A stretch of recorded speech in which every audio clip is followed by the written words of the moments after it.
लोग Sunday school का आराधना को शुरू करते हुए गाएंगे साक्षीवाणी गीत नंबर 311। साक्षीवाणी गीत नंबर 311। देखो खुदा ने पापी जग से कैसा किया है प्यार। देखो खुदा ने पापी जग से कैसा किया है प्यार। भेजा था यीशु मसीह को जगत में क्रूस पर देने को जान। भेजा था यीशु मसीह को जगत में क्रूस पर देने को जान। पाप का भय हो जिसके मन में आए वह यीशु के पास। जीवन मुक्ति देवेगा भाई, बेड़ा करेगा पार। जीवन मुक्ति देवेगा भाई, बेड़ा करेगा पार। देखो खुदा ने पापी जग से कैसा किया है प्यार। भेजा था यीशु मसीह को जगत में क्रूस पर देने को जान। भेजा था यीशु मसीह को जगत में क्रूस पर देने को जान।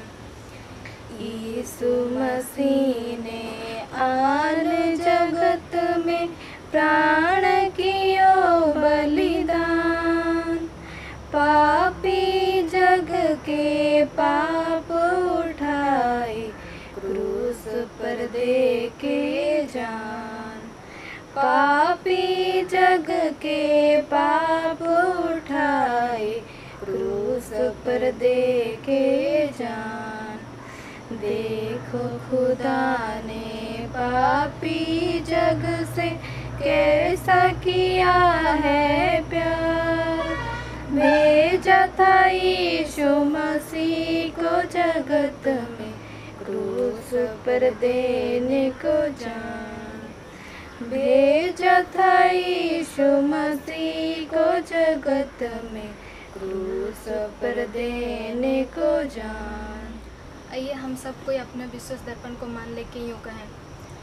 मैं विश्वास करती हूँ परमेश्वर पिता पर, जो स्वर्ग और पृथ्वी का सर्वशक्तिमान सिरजनहार है, और उसके इकलौते पुत्र अपने प्रभु यीशु ख्रिस्त पर, जो पवित्र आत्मा से गर्भ में आया, कुंवारी मरियम से उत्पन्न हुआ, पंतुस पिलातुस के आज्ञाओं से दुख उठाया, क्रूस पर चढ़ गया, मर गया, गड़ा गया, पाताल में उतरा, तीसरे दिन मृत्यु में से जी उठा, स्वर्ग पर चढ़ गया और परमेश्वर शक्तिमान के पिता के दाहिने ओर बैठा है, जहाँ से वो जीवितों और मृतकों का विचार करने को फिर आएगा। मैं विश्वास करती हूँ पवित्र आत्मा पर, एक ही पवित्र ख्रिस्तानी कलीसिया, पवित्रों की संगत पर, पापों की क्षमा और देखे झुकने और अनंत जीवन पर। आमीन। Hello friends, good morning. अब हम एक्शन सॉन्ग करेंगे। Are you ready? Oh yes yes yes. अनोखा प्यार है यीशु का, अनोखा प्यार है यीशु का, अनोखा प्यार है यीशु का, कितना अनोखा प्यार। अनोखा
बच्चों, और सब कोई ठीक ठाक होना।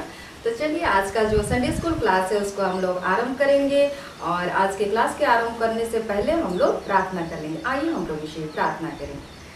हे सर्वशक्तिमान ईश्वर दयालु पिता परमेश्वर, हम तुझे लाखों धन्यवाद देते हैं कि पिता बीते दिनों में तूने हम सबों को संभाले रखा है और आज के इस नए दिन में, नए भोर में, पवित्र दिन में हम सबों को ले एकत्रित किया है। दयालु पिता परमेश्वर, सभी संडे स्कूल बच्चों के साथ इस घड़ी हम तेरे शिक्षा की बातों पर मनन ध्यान करना चाहते हैं, तेरे पवित्र वचन पर मनन ध्यान करना चाहते हैं।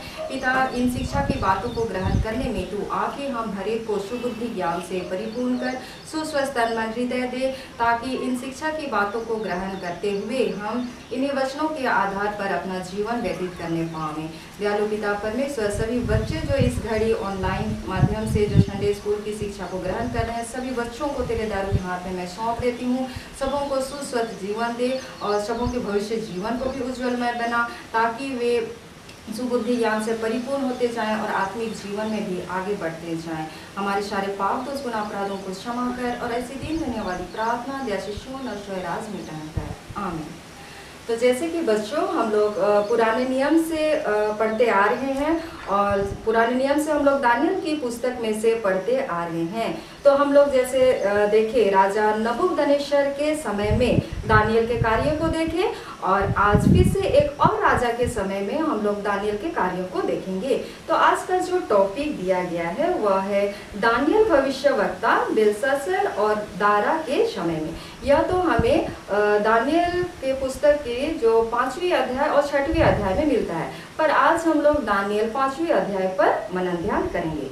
तो आज के पाठ में हम लोग देखेंगे कि आखिर ये राजा बेलशास्सर को देखेंगे और राजा बेलशास्सर कौन है और वह अपने जीवन में परमेश्वर पिता का अपमान करता है। और जबकि परमेश्वर पिता का अपमान किस तरह से वह करता है उसे आज हम लोग देखेंगे। और परमेश्वर पिता का अपमान करने के द्वारा से वह मतलब उसका परिणाम क्या होता है, उसका अंजाम उसे क्या भुगतना पड़ता है, उसे आज के पाठ में हम लोग देखेंगे।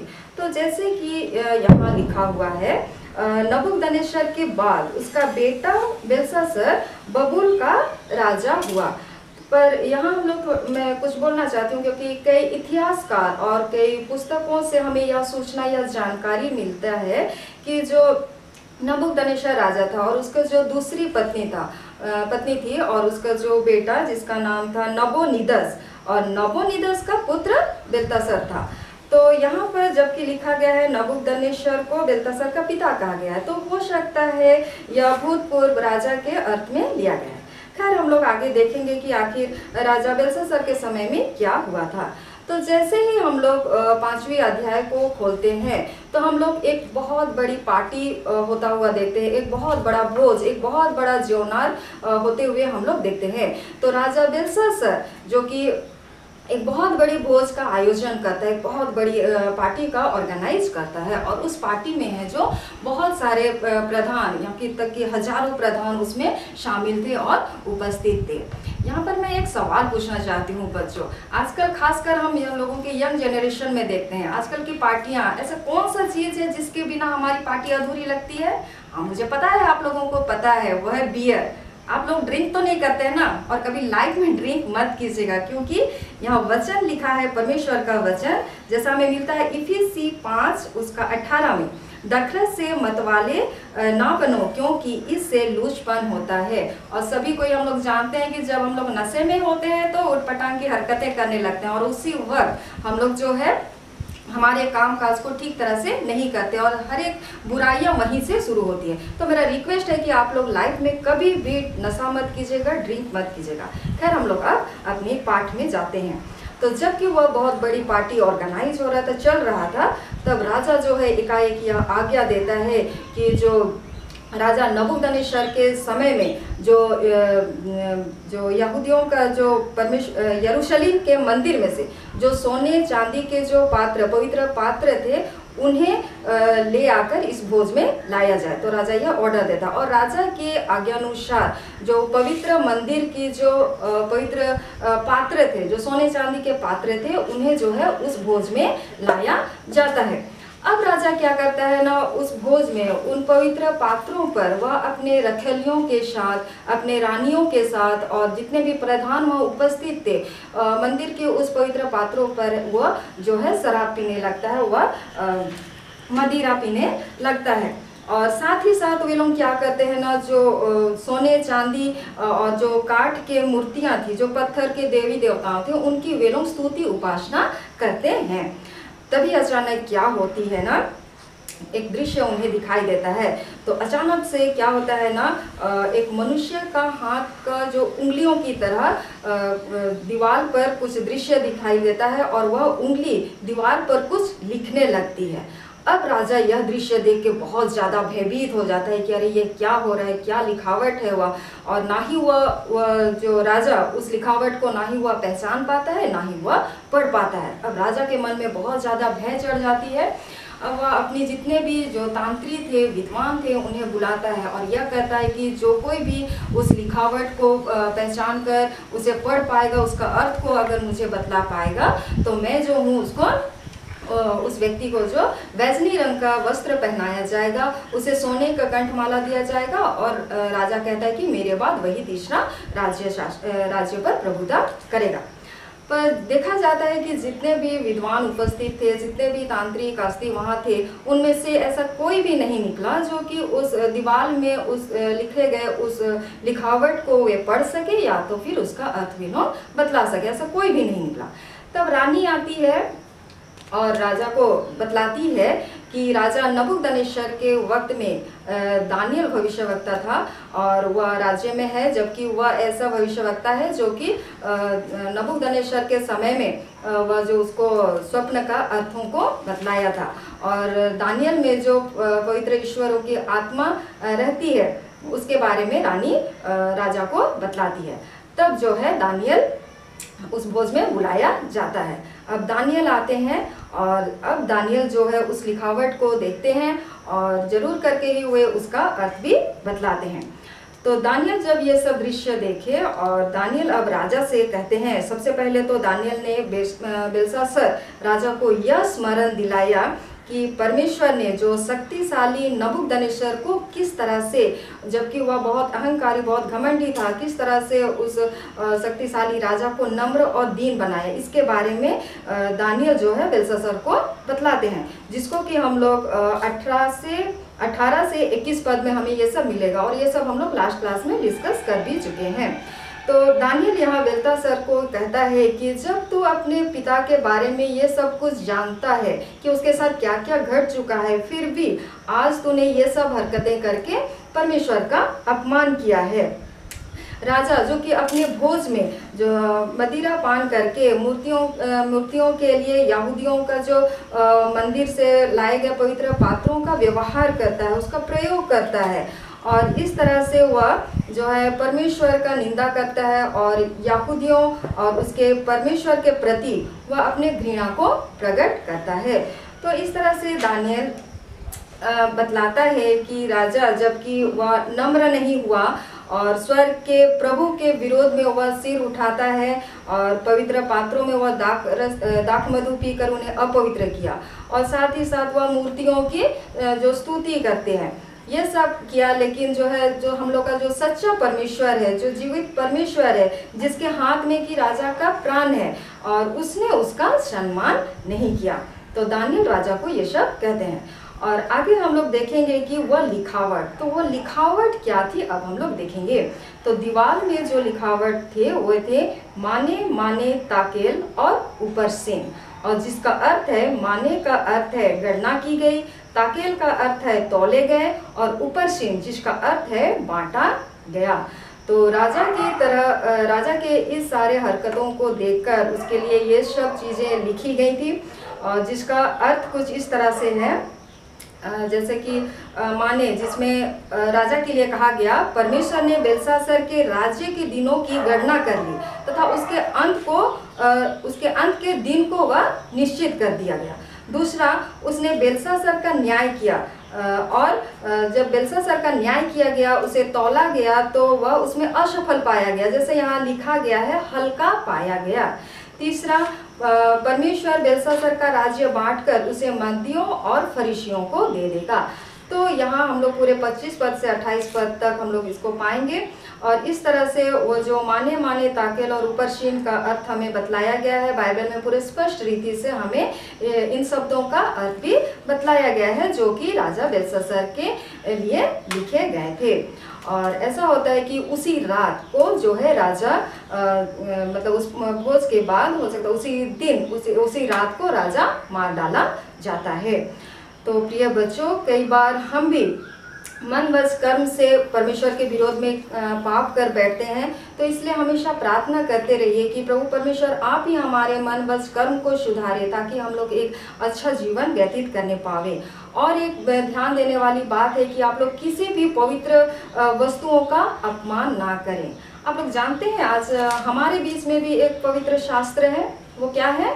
वो है पवित्र बाइबल। और बाइबल के आगे ही हम लोग पवित्र वर्ड का यूज करते हैं, हम लोग बोलते हैं द होली बाइबल।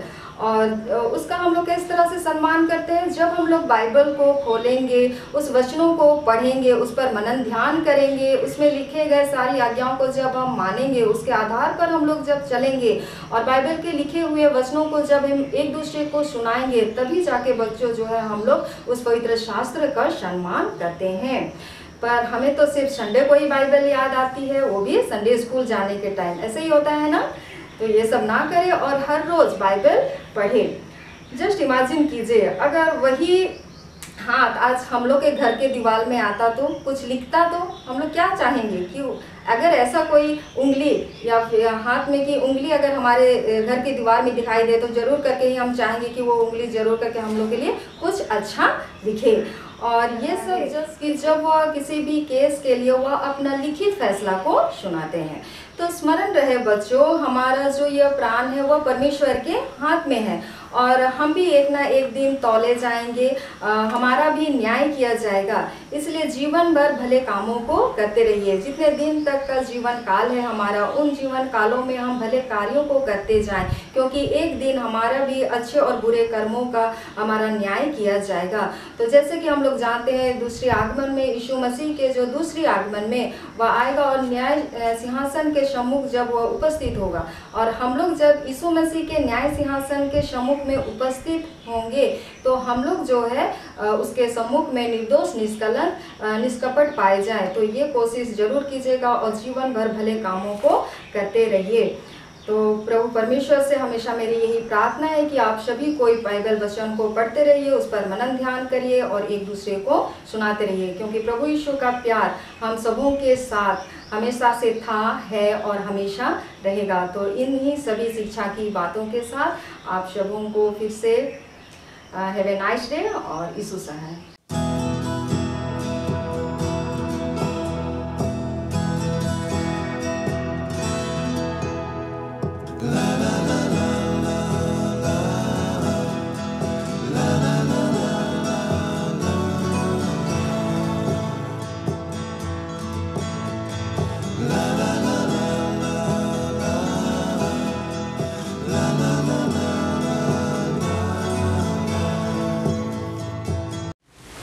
हम संडे स्कूल को ऑन करते हुए अंतिम प्रार्थना करेंगे। पिता, पुत्र और पवित्र आत्मा के नाम से आमीन। हे पिता, इस घड़ी हम तेरे निकट आते हैं, तो हमको अपनी आशीषों से परिपूर्ण कर। तू जानता है प्रभु, इस घड़ी कोरोना महामारी सारे विश्व में फैल गया है प्रभु, और इस कोरोना महामारी से बहुत लोग पीड़ित हैं।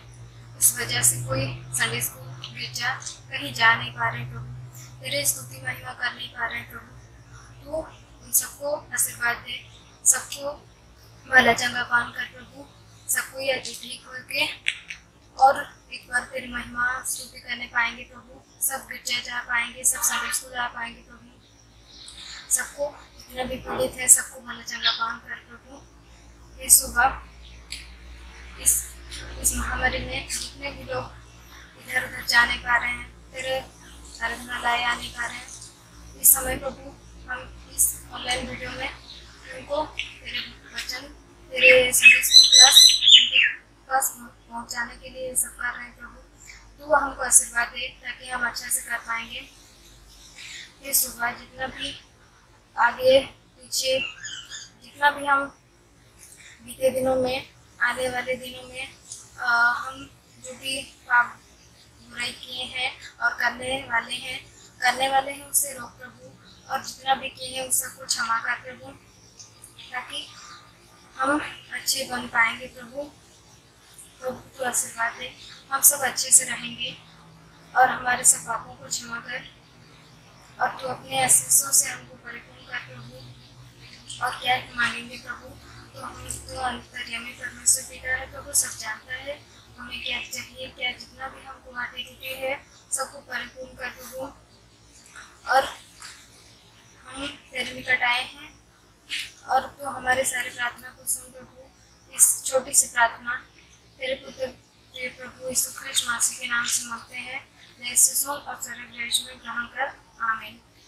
हे हमारे पिता तू जो स्वर्ग में है, तेरा नाम पवित्र किया जाए, तेरा राज्य आए, तेरी इच्छा जैसे स्वर्ग में पृथ्वी पर हो। हमारे प्रतिदिन की रोटी आज हमको दे, और हमारे अपराधों को क्षमा कर जैसे हम अपने अपराधों को क्षमा करते हैं, और हमको परीक्षा में मत डाल, परंतु बुरे से छुड़ा, क्योंकि राज्य और महिमा सदा तेरी है, आमीन। प्रभु शक्ति अब दे, शक्ति अब दे, शक्ति अब दे मुझे, तब मैं ज्योति दूंगा हर जगह हर समय। जब लुम तू न आवेगा, जब लुम हो न होवेगा, प्रभु शक्ति अब दे, शक्ति अब दे, शक्ति अब दे मुझे, तब मैं ज्योति दूंगा हर जगह हर समय। जब लुम तू न आवेगा, जब लुम हो न होवेगा। और हमारे प्रभु यीशु ख्रिस्ट की दया, ईश्वर का प्रेम और पवित्र आत्मा का मेल मिलाप हम सबों के साथ होए, आमीन।